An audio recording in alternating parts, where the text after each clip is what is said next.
अंत में मेढक की बात मानकर सब ने मिलजुल कर हाथी को मार ही डाला। 5 2 5 9 जोड़ 5 टिटहरी ने कहा, तभी तो मैं कहती हूँ कि छोटे और निबेल भी मिलजुल कर बड़े बड़े जानवरों को मार सकते हैं। टिटिहरा, अच्छी बात है, मैं भी दूसरे पत्तियों की सहायता से समुद्र को छुपाने का यत्न करूंगा।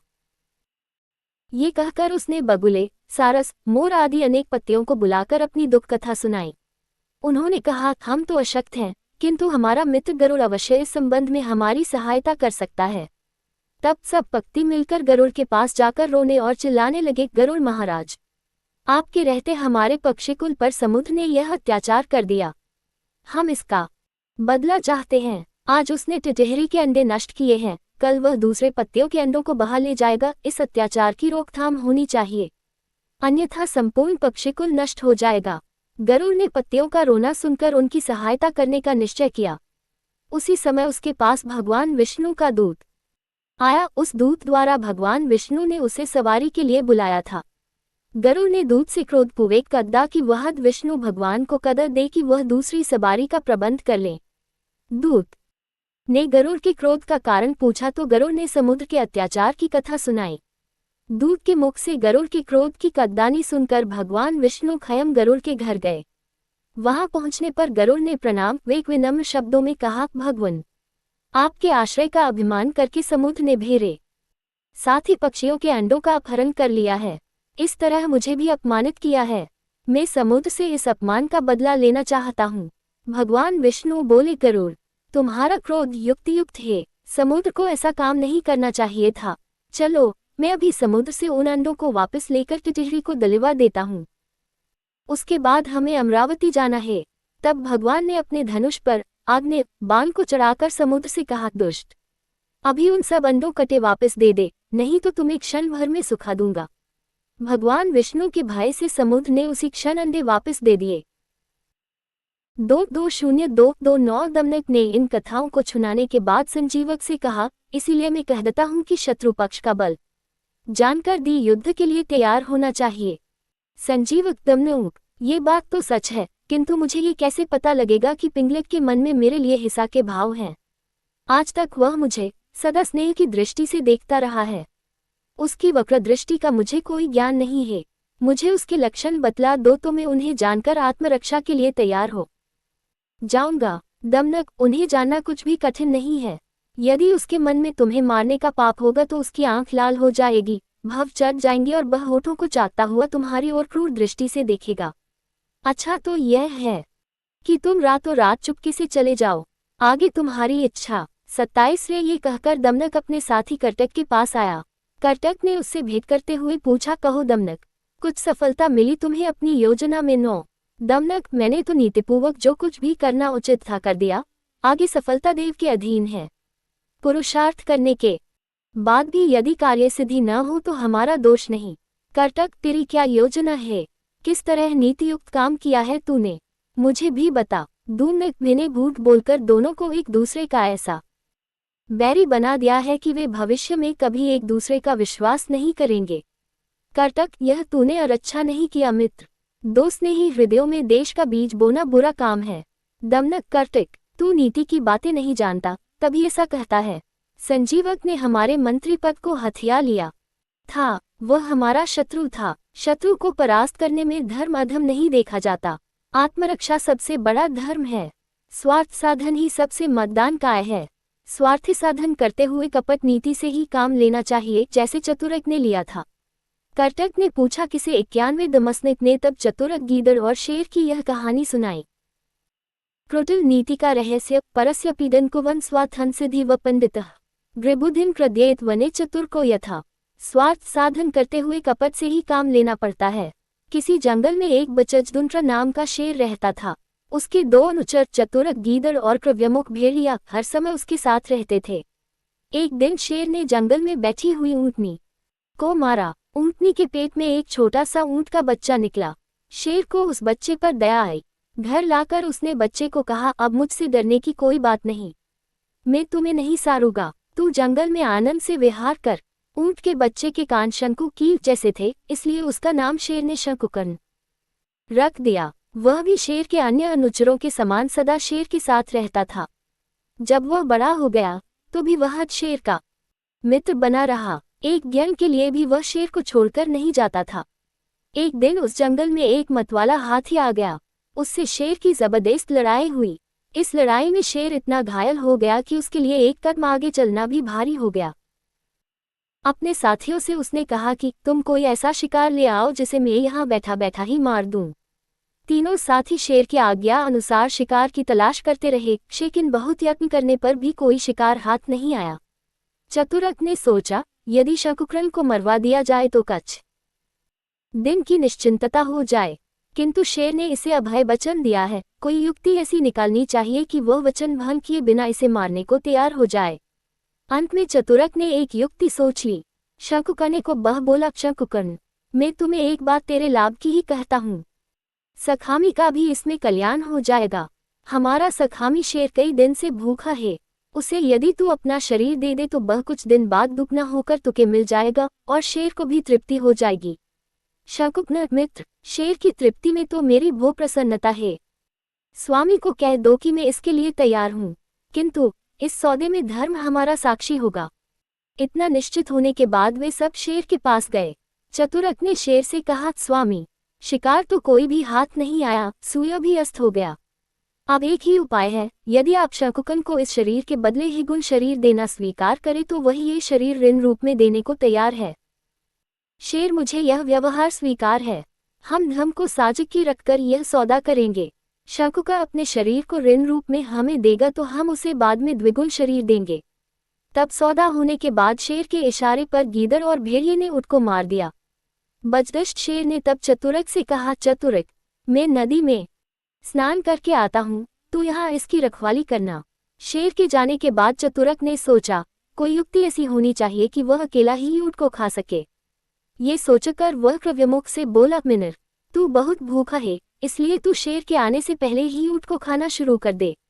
मैं शेर के सामने तेरी निर्दाधता सिद्ध कर दूंगा, चिंता न कर। अभी क्रव्यमुख ने दांत गड़ाए ही थे कि चतुरक चिल्ला उठा, स्वामी आ रहे हैं, दूर हट जा। शेर ने आकर देखा तो ऊँट पर भेड़िए के दांत लगे थे। उसने क्रोध से भरवे तानकर पूछा, किसने ऊँट को जूठा किया है? नो। क्रव्यमुख चतुरक की ओर देखने लगा। चतुरक बो गया, दुष्ट, स्वयं मांस खाकर श्रब मेरी श्रोर क्यों देखता है? श्र अपने किए का दंड भोग। चतुरक की बात सुनकर भेड़िया शेर के डर से उसी क्षण भाग गया। थोड़ी देर में उधर कुछ दूरी पर ऊँटों का एक काफला रहा था। ऊँटों के गले में घंटियां बंधी हुई थीं। घंटियों के शब्द से जंगल का श्राकाश गंज रहा था। शेर ने पूछा, चतुरक, ये कैसा शब्द है? मैं तो इसे पहली बार ही सुन रहा हूँ, पत तो करो। चतुरक बोला, स्वामी, श्राप देर न करें, जल्दी से चजाया। शेर, आखिर बात क्या है? इतना भयभीत क्यों करत है मुझे? एक चतुर्क, स्वामी, यह ऊँटों का दल है। धर्मराजा आप पर बहुत क्रुद्ध हैं। आपने उनकी आज्ञा के बिना उन्हें साक्षी बनकर अकाल में ही ऊँट के बच्चे को मार डाला है। अब वह 210 ऊँटों को, जिनमें शकुकर्ण के पुरखे भी शामिल हैं, लेकर तुम्हारा बदला लेने भाया है। धर्मराज के विरुद्ध लड़ना युक्त नहीं। आप हो सके तो तुरंत भाग जाइए। शेर ने चतुरक के कहने पर विश्वास कर लिया। धर्मराज डर कर वह मरे हुए ऊँट को बसा ही छोड़कर दूर भाग गया। दमनक ने ये कथा सुनाकर कहा, इसीलिए मैं तुम्हें कहता हूँ कि स्वार्थी साधन में छुल बल सबसे काम ले। फल है। दमनक के जाने के बाद संजीवक ने सोचा, मैंने यह अच्छा नहीं किया जो शाकाहारी होने पर एक मांसाहारी से मैत्री की। किंतु अब क्या करूं? क्यों न अब फिर पिंगलक की शरण जाकर उससे मित्रता बढ़ाओ। नौ दूसरी जगह अब मेरी गति भी कहाँ है? नौ यही सोचता हुआ वह धीरे धीरे शेर के पास चला। वहां जाकर उसने देखा कि पिंगलक शेर के मुख पर वही भाव अंकित थे जिनका वर्णन दसनिक ने कुछ समय पहले किया था। पिंगलक को इतना क्रुद्ध देखकर संजीवक आज जरा दूर हटकर बिना प्रणाम किए बैठ गया। पिंगलक ने भी आज संजीवक के चेहरे पर वही भाव अंकित देखे जिनकी सूचना दमनक ने पिंगलक को दी थी। दमनक की चेतावनी का स्मरण करके पिंगलक संजीवक से कुछ भी पूछे बिना उस पर टूट पड़ा। संजीवक इस अचानक आक्रमण के लिए तैयार नहीं था, किंतु जब उसने देखा कि शेर उसे मारने को तैयार है तो वह भी सींगों को तानकर अपनी रिक्ता के लिए तैयार हो गया। उन दोनों को एक दूसरे के विरुद्ध भयंकरता से युद्ध करते देखकर कर्तक ने दमनक से कहा, दमनक, तूने दो मित्रों को लड़वा कर अच्छा नहीं किया। तुम्हें सामनीति से काम लेना चाहिए था। अब यदि शेर का वध हो गया तो हम क्या करेंगे? सच तो यह है कि तेरे जैसा नीच स्वभाव का मंत्री कभी अपने स्वामी का कल्याण नहीं कर सकता। अब भी कोई उपाय है तो कर। तेरी सब प्रवृत्तियां केवल विनाशोन्मुख हैं। जिस राज्य का तू मंत्री होगा वहां भद्र और सज्जन व्यक्तियों का प्रवेश ही नहीं होगा। अथवा अश्रभ, तुम्हें उपदेश देने का क्या लाभ? उपदेश भी पात्र को दिया जाता है, तू उसका पात्र नहीं है, तुम्हें उपदेश देना व्यर्थ है, अन्यथा कहीं मेरी हालत भी सूचीमुख चिड़िया की तरह न हो जाए। दुम्नक ने पूछा, सूचीमुख कौन थी? नो सीख न दीजे वानरा, उपदेशो है मूर्खाना प्रकोशाय न शांति। उपदेश से मूर्खों का क्रोध और भी भड़क उठता है, शांत नहीं होता। किसी पबेत के एक भाग में बंदरों का दुल रहता था। एक दिन हेमंत मास के दिनों में वहां इतनी बर्फ पड़ी और ऐसी हिसबशो हुई कि बंदर सर्दी के मारे ठिठुर गए। कुछ बंदर लाल फलों को ही अग्निकंड समझकर उन्हें फूरके मार मार कर छुलेगाने की कोशिश करने लगे। सूचीमूल पक्ति ने तब उन्हें वृथा प्रयत्न से रोकते हुए कहा, ये आग के शोले नहीं, गुशलाफल हैं। इन्हें सुलगाने की व्यर्थ चेष्टा क्यों करते हो?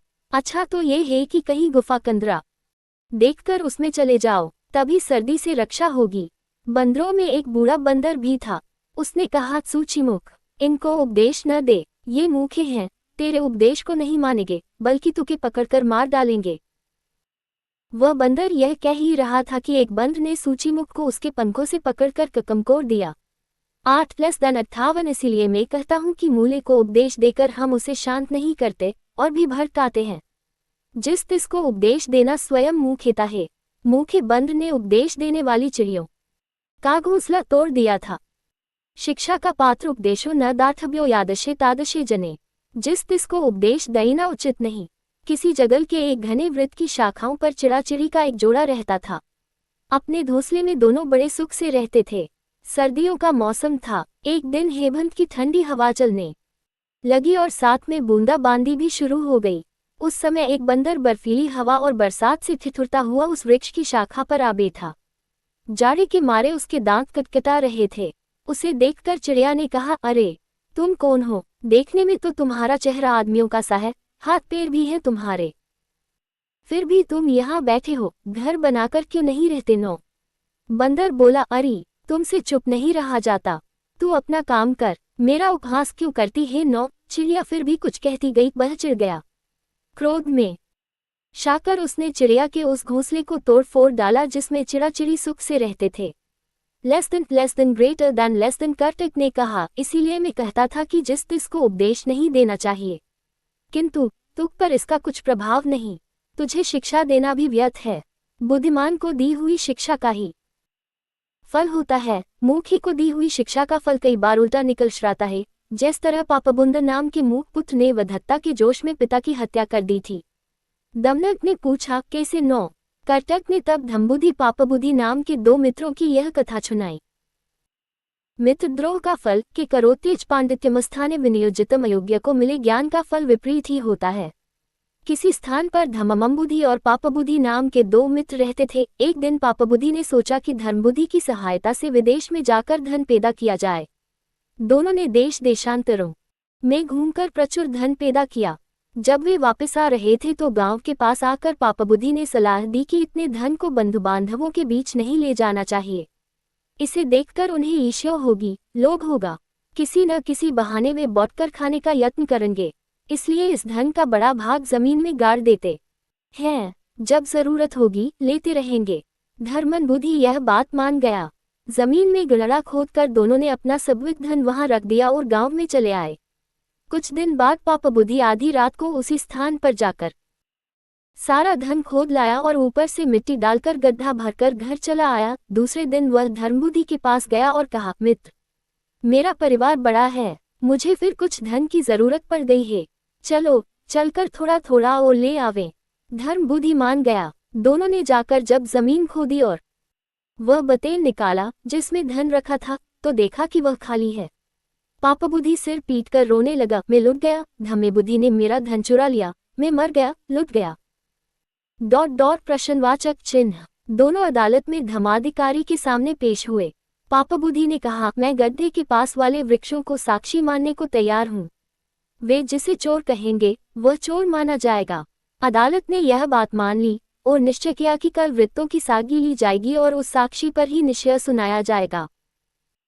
रात को पापा बुद्धि ने अपने पिता से कहा, तुम अभी गधे के पास वाले वृक्ष की खोखली जड़ में बैठ जाओ। जब धमोधिकारी पूछे तो कह देना कि चोर धमबुद्धि है। उसके पिता ने यही किया। वह सुबह होने से पहले ही वहां जाकर बैठ गया। धमोधिकारी ने जब ऊंचे सर से पुकारा, हे बनदेवता, तुम भी साक्षी दो कि इन दोनों में चोर कौन है। 9 तब वृक्ष की जड़ में बैठे हुए पापा बुद्धि के पिता ने कहा, धमबुद्धि चोर है, उसने ही धन चुराया है। धमोधिकारी तथा राजपुरुषों को बड़ा आश्चर्य हुआ। वे अभी अपने धर्महंतों को देखकर निर्णय देने की तैयारी ही कर रहे थे कि धमनबुद्धि ने उस वृत्त को आग लगा दी जहां से वह आवाज आई थी। थोड़ी देर में पापा बुद्धि का पिता आग से झुलसा हुआ उस वृत्त की जड़ में से निकला। उसने वनदेवता की साक्षी का सच्चा भेद प्रकट कर दिया।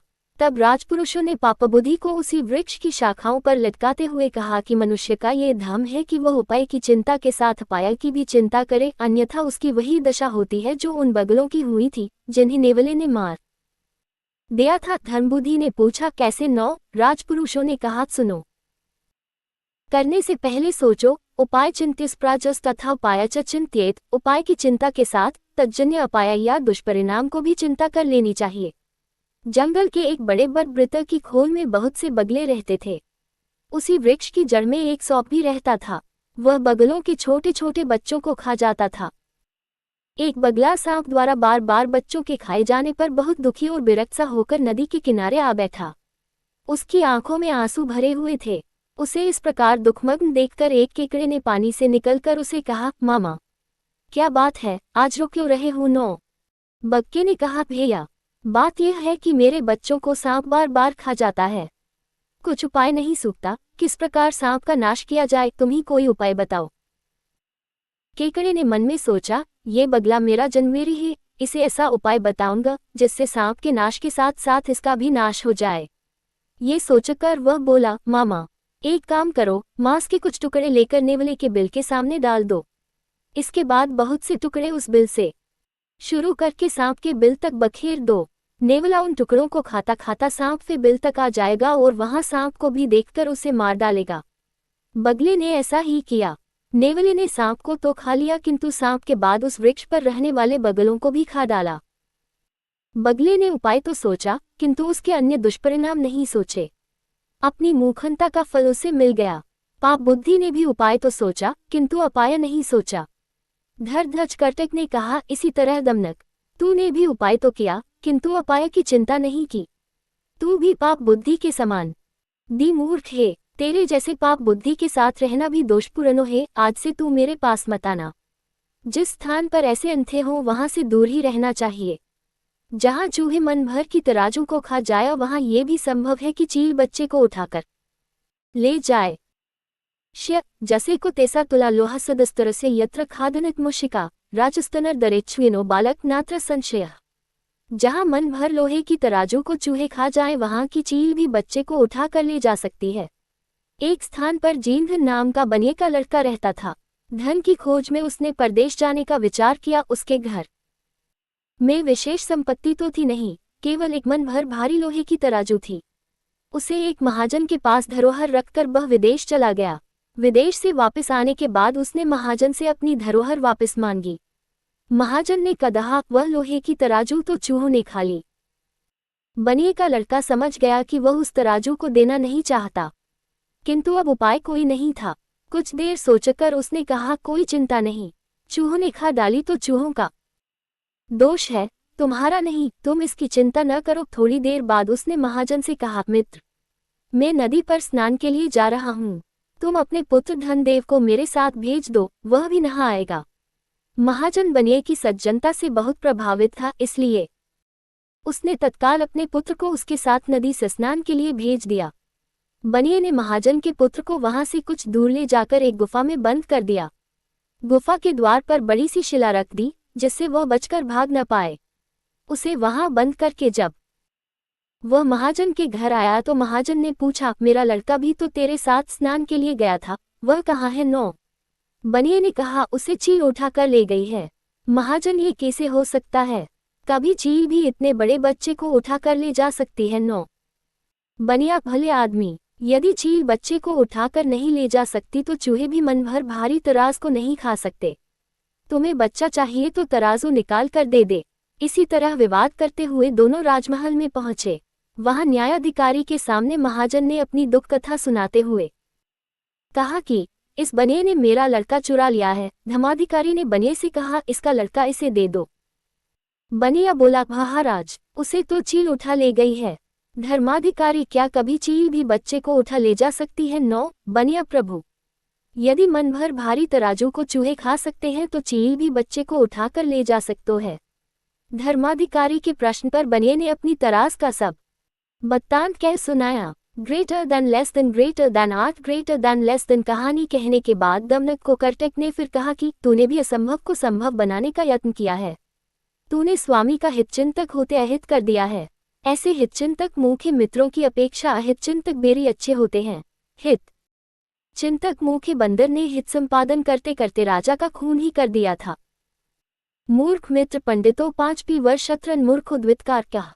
हितचिंतक मूर्ख की अपेक्षा अरहित चिंतक बुद्धिमान अच्छा होता है। किसी राजा के राजमहल में एक बंदर सेवक के रूप में रहता था। वह राजा का बहुत विश्वास पात्र और भक्त था। अंतःपुर में भी वह बेरोक टोक जा सकता था। एक दिन जब राजा सो रहा था और बंदर पड्ढा मल रहा था तो बंदर ने देखा एक मक्खी बार बार राजा की छाती पर बैठ जाती थी। पंखे से बार बार हटाने पर भी वह मानती नहीं थी, उड़कर फिर वहीं बैठ जाती थी। बंदर को क्रोध आ गया। उसने पंखा छोड़कर हाथ में तलवार ले ली और इस बार जब मक्खी राजा की छाती पर बैठी तो उसने पूरे बल से मक्खी पर तलवार का हाथ छोड़ दिया। मक्खी तो उड़ गई, किंतु राजा की छाती तलवार की चोट से 2 टुकड़े हो गई। राजा मर गया। Greater than less than, greater than less than, greater than less then. कथा खुना कर कर्टक ने कहा, इसीलिए मैं मुख्य मित्र की अपेक्षा विद्वान शत्रु को अच्छा समझता हूँ। दच्छ के ड गए। इधर दमनक कर्टक बातचीत कर रहे थे, उधर शेर और बैल का संग्राम चल रहा था। शेर ने थोड़ी देर बाद बैल को इतना घायल कर दिया कि वह जमीन पर गिरकर मर गया। मित्रहत्या के बाद पिंगलक को बड़ा पश्चाताप हुआ, किंतु दमनक ने आकर पिंगलक को फिर राजनीति का उपदेश दिया। पिंगलक ने दमनक को फिर अपना प्रधान मंत्री बना लिया। दमनक की इच्छा पूरी हुई। पिंगलक दमनक की सहायता से राज्य काय करने लगा। अथम तंत्र समाप्त। द्वितीय तंत्र मित्र संप्राप्ति। इस तंत्र में 8.0/76 2.9 है। उल्लू का अभिषेक, बड़े नाम की महिमा, बिल्ली, धृतों के हथकंडे, बहुतों, 12, 13, 14, घर का भेदी चुहिया का स्वयंवर, मूर्ख मंडली, बोलने वाली गुफा, स्वार्थी सिद्धि, परम लक्ष्य, सामुफानल कन्यक -4 का 357440075 जोड़ कबड जोड़ 3 का था। वहां एक विशाल वटवृक्ष की शाखाओं पर लघुपत्निक नास का कोवा रहता था। एक दिन वह अपने आहार की चिंता में शहर की ओर चला ही था कि उसने देखा कि एक काली रंग, फटे पौब और बिखरे बालों वाला यमदूत की तरह भयंकर व्याध उधर ही चला आ रहा है। कौवे को वृक्ष पर रहने वाले अन्य पक्षियों की भी चिंता थी। उन्हें व्याध के चंगुल से बचाने के लिए वह पीछे लौट पड़ा और वहां सब पत्तियों को सावधान कर दिया कि जब यह व्याध वृक्ष के पास भूमि पर अनाज के दाने बखेरे तब कोई भी पक्षी उन्हें चुगने के लालच से न जाए। उन दानों को कालकूट की तरह जहरीला समझे कौवा अभी यह कह ही रहा था कि व्याध ने बटवृत के नीचे आकर दाने बखेर दिए और स्वयं दूर जाकर भाड़ी के पीछे 6 टरेकिन देश के एक प्रांत से महिलारोप्य नाम का एक नगर छिप गया। पत्तियों ने भी लघुपत्निक का उपदेश मानकर दाने नहीं चुगे। वे उन दानों को हलाहल विष की तरह मानते रहे। किंतु इसी बीच में उयाद के सौभाग्य से कबूतरों का एक दल परदेश से उड़ता हुआ वहां आया। इसका मुखिया चित्रग्नीव नाम का कबूतर था। लघुपत्निक के बहुत समझाने पर भी वह भूमि पर बिखरे हुए उन दानों को चुगने के लालच को न रोक सका। परिणाम ये हुआ कि वह अपने परिवार के साथियों समेत जाल में फंस गया। लोभ का यही परिणाम होता है। लोभ से विवेक शक्ति नष्ट हो जाती है। स्वर्णमय हिरण के लोभ से श्रीराम यह न सोच सके कि कोई भी हिरण सोने का नहीं हो सकता। जाल में फंसने के बाद चित्रग्नीव ने अपने साथी कबूतरों को समझा दिया कि वे अब अधिक फड़फड़ाने या उड़ने की कोशिश न कर, नहीं तो व्याध उन्हें मार देगा। इसीलिए वे सब रधमरे से हुए जाल में बैठ गए।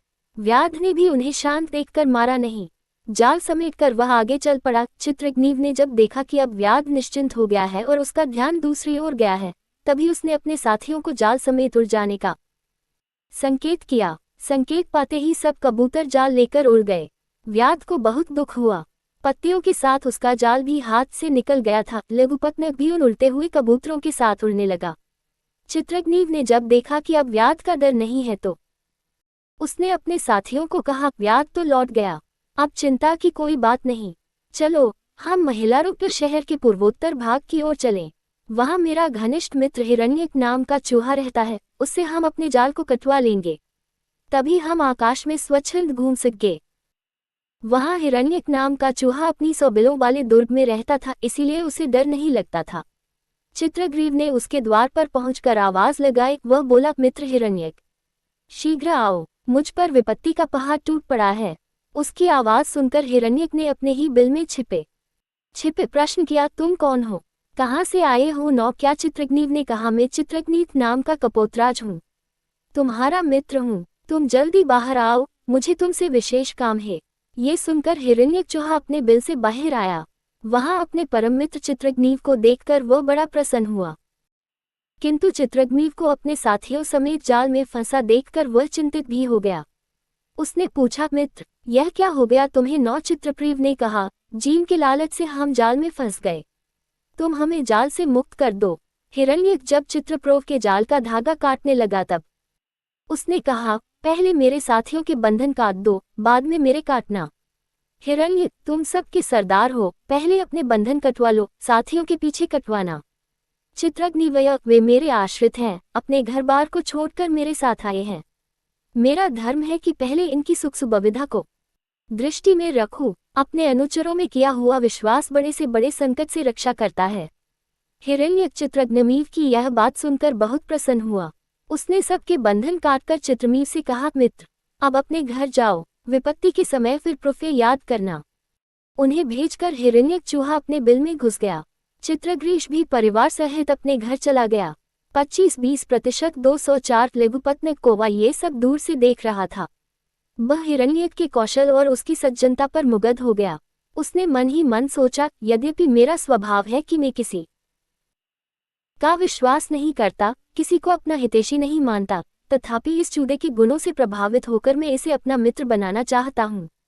ये सोचकर वह हिरण्यक के बिल के दरवाजे पर जाकर चित्रग्नीव के समान ही आवाज बनाकर हिरण्यक को पुकारने लगा। उसकी आवाज सुनकर हिरण्यक ने सोचा, ये कौन सा कबूतर है, क्या इसके बंधन कटने शेष रह गए हैं? हिरण्यक ने पूछा, तुम कौन हो? नौ, लघुपतनक, में लघुपतनक नाम का कौवा हूँ। हिरण्यक, मैं तुम्हें नहीं जानता, तुम अपने घर चले जाओ। लघुपतनक, मुझे तुमसे बहुत जरूरी काम है, एक बार दर्शन तो दे दो। हिरण्यक, मुझे तुम्हें दशेन देने का कोई प्रयोजन दिखाई नहीं देता। लघुपतनक, चित्रग्नीव के बंधन काटते देखकर मुझे तुमसे बहुत प्रेम हो गया है। कभी मैं भी बंधन में पड़ जाऊंगा तो तुम्हारी सेवा में आना पड़ेगा। हिरण्यक, तुम भोक्ता हो, मैं तुम्हारा भोजन हूँ, हम में प्रेम कैसा? जाओ, दो प्रकृति से विरोधी जीवों में मैत्री नहीं हो सकती। हाँ, लघुपतनक हिरण्यक, मैं तुम्हारे द्वार पर मित्रता की भीख लेकर आया हूँ। तुम मैत्री नहीं करोगे तो यही प्राण दे दूंगा। हिरण्यक, हम सहजयारी हैं, हम में मैत्री नहीं हो सकती। लघुपतनक, मैंने तो कभी तुम्हारे दर्शन भी नहीं किए, हम में बेर कैसा? नौ, हिरण्यक, बेर दो तरह का होता है, सहज और कृत्रिम। तुम मेरे सहज बरी हो। लघुपतनक, में दो तरह के बेरों का लक्षण सुनना चाहता हूँ। हिरण्यक, जो बैर कारण से हो वह कृत्रिम होता है, कारणों से ही उस बेर का अंत भी हो सकता है। स्वाभाविक बेर निष्कारण होता है, उसका अंत हो ही नहीं सकता। लघुपतनक ने बहुत अनुरोध किया, किंतु हिरण्यक ने मैत्री के प्रस्ताव को स्वीकार नहीं किया। तब लघुपतनक ने कहा, यदि तुम्हें मुझ पर विश्वास न हो तो तुम अपने बिल में छिपे रहो, मैं बिल के बाहर बैठा बैठा ही तुमसे बातें कर लिया करूंगा। हिरण्यक ने लघुपतनक की यह बात सान ली, किंतु लघुपतनक को सावधान करते हुए कहा, कभी मेरे बिल में प्रवेश करने की चेष्टा मत करना। कौवा इस बात को मान गया। उसने शपथ ली कि कभी वह ऐसा नहीं करेगा। तब से वे दोनों मित्र बन गए। नित्य प्रति परस्पर बातचीत करते थे। दोनों के दिन बड़े सुख से कटते थे। कौवा कभी कभी इधर उधर से अन्न संग्रह करके चूहे को भेंट में भी देता था। मित्रता में यह आदान प्रदान स्वाभाविक था। धीरे धीरे दोनों की पैतृ घनिष्ठ होती गई। दोनों एक क्षण भी एक दूसरे से अलग नहीं रह सकते थे। बहुत दिन बाद एक दिन आंखों में आंसू भर कर लघुपत्निक ने हिरण्यक से कहा, मित्र, अब मुझे इस देश से विरक्ति हो गई है, इसलिए दूसरे देश में चला जाऊंगा। कारण पूछने पर उसने कहा, इस देश में अनावृष्टि के कारण दुर्भिक्ष पड़ गया है। लोग स्वयं भूखे मर रहे हैं, एक दाना भी नहीं रहा। घर घर में पत्तियों के पकड़ने के लिए जाल बिछ गए हैं। मैं तो भाग्य से ही बच गया। ऐसे देश में रहना ठीक नहीं है। हिरण्यक, कहाँ जाओगे? नो। लघुपत्निक, दक्षिण दिशा की ओर एक तालाब है, वहां मंथरक नाम का एक कछुआ रहता है। वह भी मेरा वसा ही घनिष्ठ मित्र है, जैसे तुम हो। उसकी सहायता से मुझे पेट भरने योग्य अन्न, मांस आदि अवश्य मिल जाएगा। हिरण्यक, यही बात है तो मैं भी तुम्हारे साथ जाऊंगा। मुझे भी यहाँ बड़ा दुख है। लघुपत्निक, तुम्हें किस बात का दुख है? नो। हिरण्यक, यह मैं वहीं पहुंचकर तुम्हें बताऊंगा। लघुपत्निक, किंतु मैं तो आकाश में उड़ने वाला हूँ, मेरे साथ तुम कैसे जाओगे? दो। हिरण्यक, मुझे अपने पंखों पर बिठाकर वहां के चलो। लघुपत्निक ये बात सुनकर प्रसन्न हुआ। उसने कहा कि बल, संपात आदि 8 प्रकार की उड़ने की गतियों से परिचित है, वह उसे सुरक्षित निर्दिष्ट स्थान पर पहुंचा देगा। ये सुनकर हिरण्यक चूहा लघुपत्निक कौवे की पीठ पर बैठ गया। दोनों आकाश में उड़ते हुए तालाब के किनारे पहुंचे। मंथरक ने जब देखा कि कोई कौवा चूहे को पीठ पर बिठाकर आ रहा है तो वह डर के मारे पानी में घुस गया। लघुपत्निक को उसने पहचाना नहीं। तब लघुपत्निक हिरण्यक को थोड़ी दूर छोड़कर पानी में लटकती हुई शाखा पर बैठकर जोर जोर से पुकारने लगा, संथरिक, मंथरिक, मैं तेरा मित्र लघुपत्निक आया हूँ, आकर मुझसे मिल। लघुपत्निक की आवाज सुनकर मंथरक खुशी से नाचता हुआ बाहर आया। दोनों ने एक दूसरे का आलिंगन किया। हिरण्यक भी तब वहां आ गया और मंथरक को प्रणाम करके वहीं बैठ गया। मंथरक ने लघुपत्निक से पूछा, ये चूहा कौन है? भक्ष्य होते हुए भी तू इसे अपनी पीठ पर कैसे लाया? लघुपत्निक, ये हिरण्यक नाम का चूहा मेरा अभिन्न मित्र है, बड़ा गुणी है ये, फिर भी किसी दुख से दुखी होकर मेरे साथ यहाँ आ गया है। इसे अपने देश से वैराग्य हो गया है। मंथरक, वैराग्य का कारण? नौ। लघुपत्निक, ये बात मैंने भी पूछी थी, इसने कहा था वहीं चलकर बतलाऊंगा। मित्र हिरण्यक, अब तुम अपने वैराग्य का कारण बतलाओ। हिरण्यक ने तब ये कहानी धुनाई। धन सब क्लेशों की जड़ है। दक्षिण देश के एक प्रांत में